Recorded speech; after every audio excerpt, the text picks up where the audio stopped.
Assalamualaikum geng. Salam hadir kembali lagi dalam siaran Ijam Ahmad Din. Okey geng, untuk video kali ni aku ada invite seorang sahabat So kita akan cuba kongsikan pengalaman dia. Dia sendiri yang akan menceritakan. Kita dengar apa pengalaman dia, apa perasaan dia untuk video kali ni. Jom layan.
Okey geng, so hari ni inilah sahabat kita yang Ijam boleh invite untuk dia kongsikan sendiri pengalaman dia dengan korang, apa perasaan dia semua.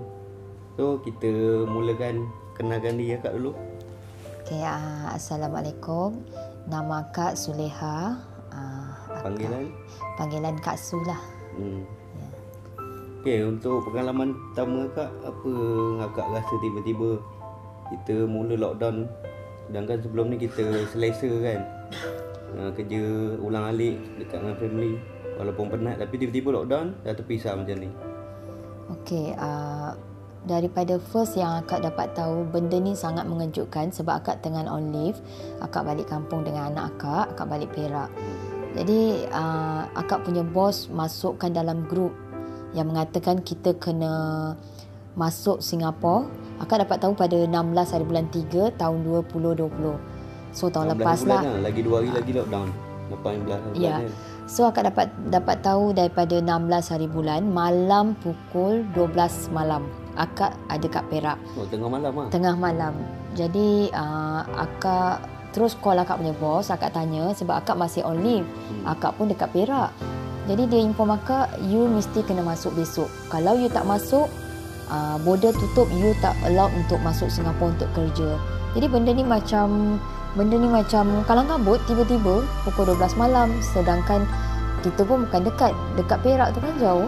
Akak dah beli tiket untuk balik pada 19 hari bulan 3 tahun 2020 tu lah. Jadi memang serabut gila. Malam tu juga akak keluar, akak minta tolong family akak yang kat sana. Itu family angkat akak lah. So akak minta tolong family akak. Kita orang cari tiket akak untuk anak akak dengan anak lah untuk balik malam tu juga. Tapi tak dapat tiket. Jadi dengan keadaan akak yang dah memang serabut, memang struggle dengan menangis dan tak tentu arah lah sebab akak merupakan sumber pendapatan untuk keluarga kecil akak. Sebab akak merupakan ibu tunggal. Jadi untuk pengetahuan korang, Kak Su ni dia seorang ibu tunggal yang daripada zaman muda dia lagi sampai ke hari ni dia membesarkan anak dia seorang diri lah sebagai ibu tunggal. Jadi dia sumber utama untuk keluarga dia lah. So malam tu akak balik macam mana? Jadi dengan keadaan yang serabut, dengan panik sangat sampai kita panik sampai menangis tak tentu arah. Jadi keluarga angkat akak ni merupakan seorang keluarga orang Bengali, orang Punjab lah. Jadi kita memang dah 20 tahun lebih keluarga angkat. So akak punya abang dengan anak dia bantu akak dengan anak akak, dia orang hantar akak. Kita orang gerak dalam pukul 1 pagi. Akak sampai JB dalam pukul 5 pagi. So akak reach dekat rumah akak tu pukul 7 pagi, 7.30 pagi lah. Sampai dekat rumah akak, akak tidur dalam 30 minit saja sebab akak tak prepare. Hari tu juga akak kena prepare untuk simpan makanan dengan duit belanja untuk anak akak. Masa tu anak akak umur 16 tahun lah. Dia pun masih sekolah. Tiba-tiba nak tinggal semua hidup akak. 39 tahun tak pernah lah tinggal berasing lah dengan dia. Sebab tu akak pun travel hari-hari. Akak naik motor, travel hari-hari. So benda ni macam semua berlaku secara tiba-tiba. So akak tidur dalam setengah jam. Akak panggil anak akak bangun. Akak terus pergi belanjakan apa yang boleh. Sebab daripada sempat lah sebelum masuk ke dalam ya, muda tu ya, kan. ya sempat. Apa yang boleh saja sebab bos akak suruh masuk sebelum pukul 12 tengah hari. So dalam keadaan memang tak boleh nak cakap apa. Jadi apa yang sempat saja dengan sikit duit belanja kat anak akak, terus akak masuk sebab kita pun tahu 2 minggu. Jadi sampai ke hari ni akak dah setahun 8 bulan. Benda ni jadilah. Macam ni memang. Mula jangkaan cuma 2 minggu kan. Ya, cuma 2 minggu. Sampai 2 tahun dah. Ya, ni 2 tahun lah. Akak dah memang hampir 2 tahun ni lah kan, memang tak balik langsung. Ya, tak balik. Ada ingat nak balik lah, tapi bila fikir kenangkan pendapatan, mak akak, anak akak memang bergantung daripada akak punya pendapatan lah. Sebab akak pun membantu mak akak pun tak sihat. Jadi memang walaupun kita punya membantu tu tak banyak, tapi bernilai lah untuk dia. Memang dia menunggu untuk beli ubat-ubatan dia. Lagi mak pun pakai bateri dekat jantung. Mak akak memang seorang pesakit jantung lah. Dia bergantung pada bateri. Jadi mungkin boleh bantu. Macam mana dia punya penyakit jantung tu? Bateri tu macam mana? Dia tukar ke apa ke? Ada penukaran ke? Setiap berapa tahun? Okey, ini pun baru dapat tahu daripada kakak lah dalam berapa 2-3 bulan. Kalau mak, sebab ayah ni, arwah ayah seorang pesara government. Jadi government memang tanggung. Tapi untuk this time, dalam keadaan COVID ni, kita orang tak pasti. Kemungkinan mak kena tukar bateri dalam tahun depan bulan 3. Tapi sama ada ditanggung sepenuhnya daripada government ataupun separuh kita orang masih tak dapat kata putus lah daripada kerajaan. Jadi kalau misal kata kita orang kena sediakan jumlah yang separuh tu, mungkin struggle juga sebab adik-beradik akak ni bukan orang senang jugalah. Harapkan akak je satu orang yang kerja Singapura, itu pun sebab akak seorang hidup. Kalau akak mungkin tak bernasib macam ni, akak pun mungkin kerja JB lah, mungkin boleh membantu, saling membantu kan. Jadi tak dapat tahu lagi apa macam mana pun belum dapat tahu apa-apa kata putus. So kira akak kena kuat juga kan untuk ada saraan dengan mak sakit jantung, pakai jantung bateri kan. Okey, so pengalaman akak yang buat akak rasa macam sedih sangat kat sini, bermulanya daripada mana? Sedih ni. Bermulanya first kali berpisah dengan anak lah. Berpisah dengan anak sebab anak akak ni dunia dia memang akak, mak, bapa. Jadi tak pernah berpisah tau. Kalau dah sampai setahun lebih, perasaan tu cuma kita orang je yang tahu. Macam sometimes akak strong, sometimes akak down. Tapi akak punya kekuatan anak. Jadi kalau macam yelah, sebab akak pun membesarkan dia seorang diri daripada zaman akak muda kan. Ya. Jadi macam kalau bila akak rasa tak boleh sangat nak take it benda ni, sebab kita rindu kan dengan anak. Kalau ada orang jaga tak apa. Anak akak pun duduk rumah satu orang selama 1 tahun lebih. Dia berdikari sendiri semua. Terpaksa tinggalkan anak dia dekat rumah seorang-seorang diri, jaga diri sendiri anak dia. Dah selama setahun lebih ni kan. Jadi kadang-kadang feel down sebab kita rindu anak, rindu mak kita, rindu adik-beradik kita. Kadang-kadang ada berlaku dekat sana yang akak tak boleh ada. Macam dari segi hantar mak pergi Kuala Lumpur lah, pergi cek IJN ke. Ini lagi 1-2 bulan, lagi 2 hari adik akak yang bungsu akan operation lah, melahirkan anak pun kita tak dapat tengok. Ada satu ketika akak punya abang nombor 2 ada ditimpa musibah, pun akak tak dapat hadir dekat situ, tak dapat bagi sokongan. Jadi benda ni semua macam telan sendiri. Sebab kita, kalau akak lepas benda ni, okey, kita boleh balik cuti, tapi akak fikir satu side sumber pendapatan macam mana, komitmen kita. Jadi nak tak nak akak terpaksa sabar dan kuatkan hatilah. Macam insya-Allah benda ni semua ada hikmah, tapi tahan tak tahan je lah.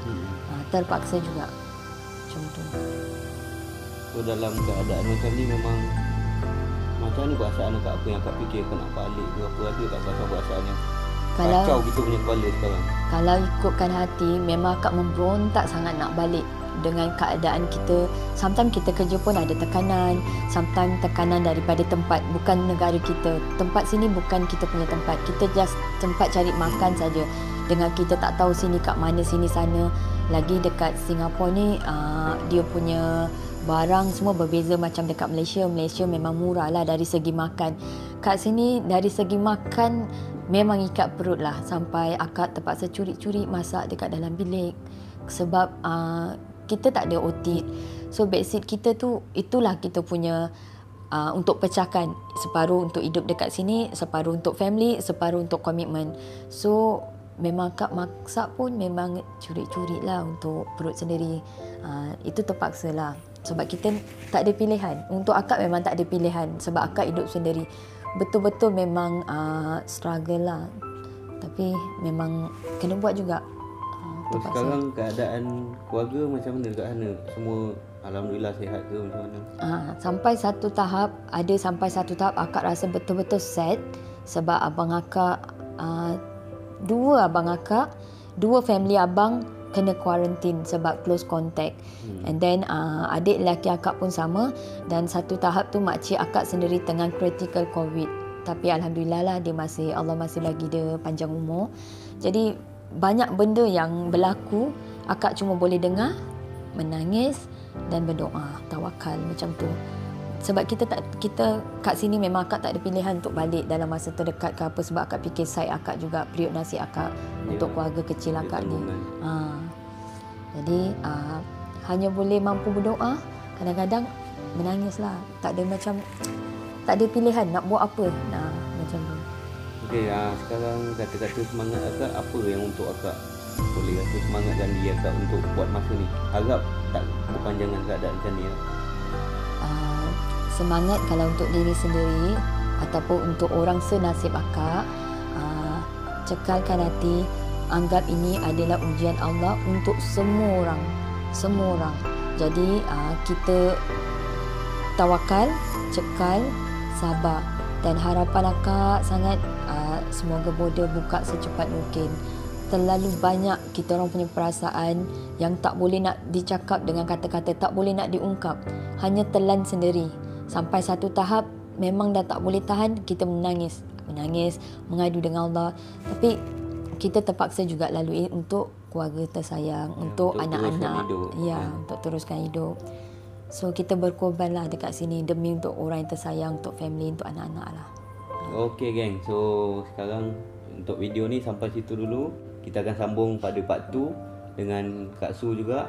Part 2 bahagian dia lah. Okey geng, mana yang belum subscribe boleh subscribe.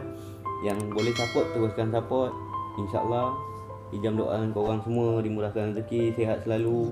Yang dekat dengan keluarga, terus di samping keluarga. Banyakkan fikir macam mana kalau kita nak keluar untuk buat masa ni, nak cari kerja kat sini ke apa, fikir dulu betul-betul keadaan keluarga. Okey geng, so kita sambung pada part 2 bahagian Kak Su pada video yang akan datang. Assalamualaikum. Gerak tu.